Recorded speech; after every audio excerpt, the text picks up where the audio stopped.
Welcome back to None of Your Beeswax Apiary. Today is December 13th and we're going to go ahead and do our winter mite treatment with oxalic acid. It's supposed to warm up a little bit today. We're going to do it here in a little bit once it warms up around 40-45 degrees or so.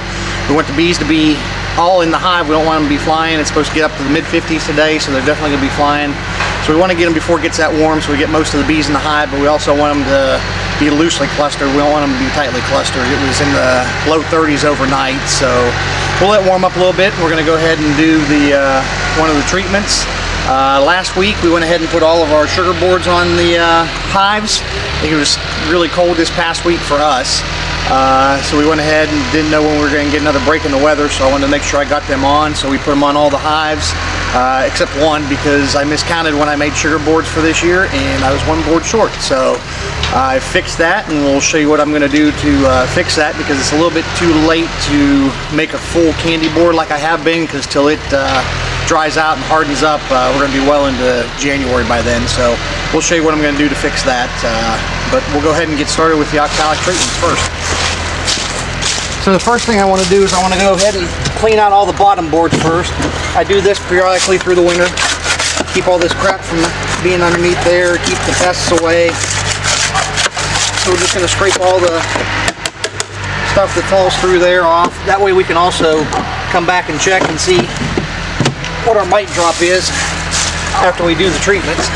See all the sugar piled up there from them eating the sugar and dropping things down through.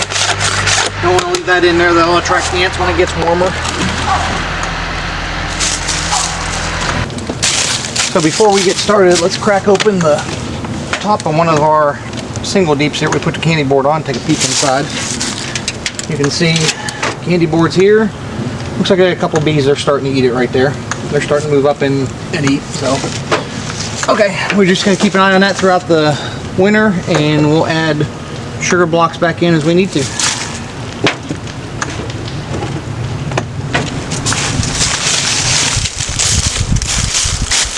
Okay, so we've got all our stuff on. We've got our vaporizer heated up. And go ahead and get started.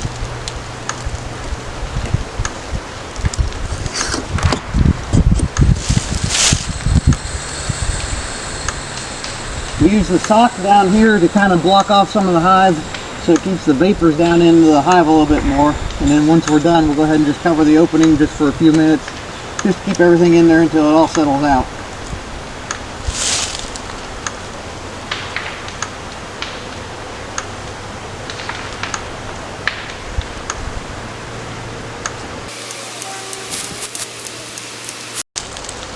Light goes solid indicates that one's done, so we'll swap it up. Put the next one in.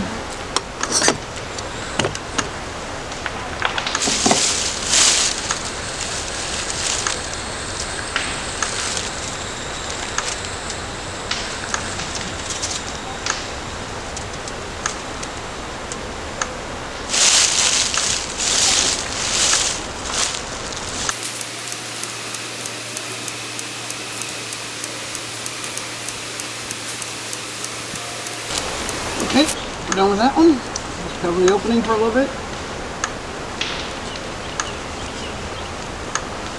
These April hives are hard to keep it on there.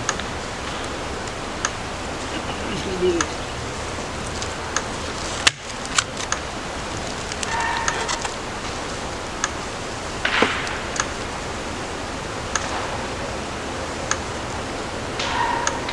There we go.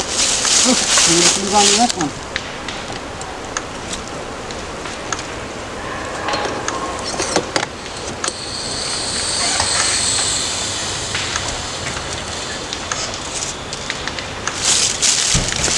We're just going to work on down the line and get them all done. Do them all at once, come back, pull the socks off, and we'll be good to go.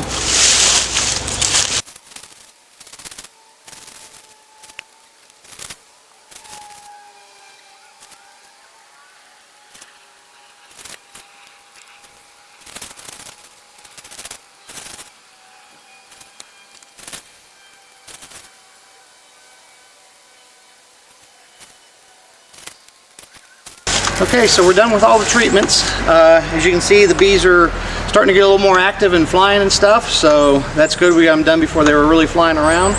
And if you remember, the OA vapor treatment's not good for getting under the cappings of the broods. You want to do it when they're broodless or nearly broodless, which should be close to right about now. We're probably going to follow this up in a week with another treatment, just in case we did have some cat brood in there. Some of that will emerge, and we'll go ahead and get those bees that are emerging. If they have mites, we'll get that taken care of as a second treatment. And depending upon the weather, we may do a third, but we're going to do at least 2. I know next weekend's going to be a little bit warmer, so we'll have another opportunity, and then we'll see where we go after that. But 2 should definitely be good. 3 would be even better if we can do that. So that's done with the treatments. Now let's go back and take a look and see what we're going to do with the candy board for the one that I forgot. Okay, so like I said, when I was making up my candy boards, I counted what I thought was 28 hives, so I made sure I had 28 candy boards, but I'm 1 short, so we have 29 hives. So because it takes a while for that candy to harden like that, to use it like I normally do, I'm not going to have time to be able to put it on. So here's what I'm going to do. We're going to crack them open real fast.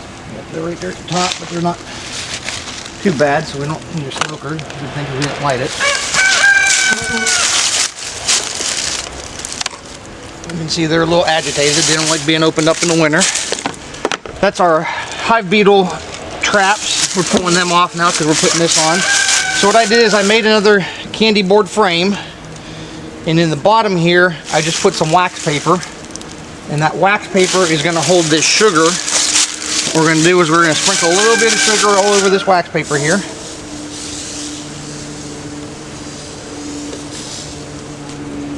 Spread that out into a nice thin layer across the wax paper there. Don't go off the wax paper because it's just going to go down into the hive. We're going to try to get that nice even layer spread out. I didn't put the wax paper all the way to the end because I still want to leave a little bit of room for it to breathe and stuff like that. So we put a layer down. We're going to take a squirt bottle of just water. We're going to wet that sugar down. What that's going to do is going to let that sugar harden up, but it's not going to harden up nearly as slowly as when we mix it up. Because what we don't want is we don't want the bees to chew through the wax paper and then all the sugar just fall down through the hive, because it doesn't do us no good, because then all the sugar's in the bottom board. So we're going to do that. We're going to sprinkle another layer of sugar over top of that. Do that one more time. We should be good for a little while. And then what we'll do is we'll just keep an eye on this and refill this with our sugar bricks as necessary. But I like having this here instead of just the sugar bricks, because it gives us a little bit more surface area to control moisture and to hold the moisture that may drip down off the top cover right there to keep it from raining down on the bees. If we just had a bunch of sugar bricks in here, it wouldn't do us nearly as well, because there'd be all kinds of gaps. Plus, I don't have the sugar bricks ready yet. I just started making them, so they're not quite ready. So we're going to repeat what we just did there. Spray the sugar down again one more time. And again, this is just a light mist of water. We don't need it to get soaking wet because we don't want to put any more moisture in the hive than we need to. But that sugar is going to absorb that moisture and harden up for us. And by the time the bees chew through that wax paper, that should be good and hard. One more layer on top, and that's just going to absorb that extra moisture that may be there. Keep everything from getting wet. So there you go. Now we've got some emergency feed on that hive in case they need it. And like I said, we'll just keep checking back on them and refill it as we need to. I want to give you one more quick look here at a different single story overwintered nuke and show you the difference of these guys are eating their sugar a little bit more. You can see right there, they're chewing through the sugar. They've already gotten into the pollen patty that was there, so they're a little bit quicker than I'd like them to get into that. But these guys didn't have very much honey left in the hive. They didn't get a chance to put a lot on. This was our queen that we're using for our observation hive, so this is one of our weaker ones. So this isn't one we're going to sell. This is one we're going to keep. We'll requeen her in the spring if we need to. But she may wind up turning out to be a really good queen. She just didn't have a big colony to start with, so she's a little bit behind. But we're going to go ahead and keep sugar on them. Just wanted to give that little peek right there, show you what it looks like as they're eating it, and we'll refill that as needed.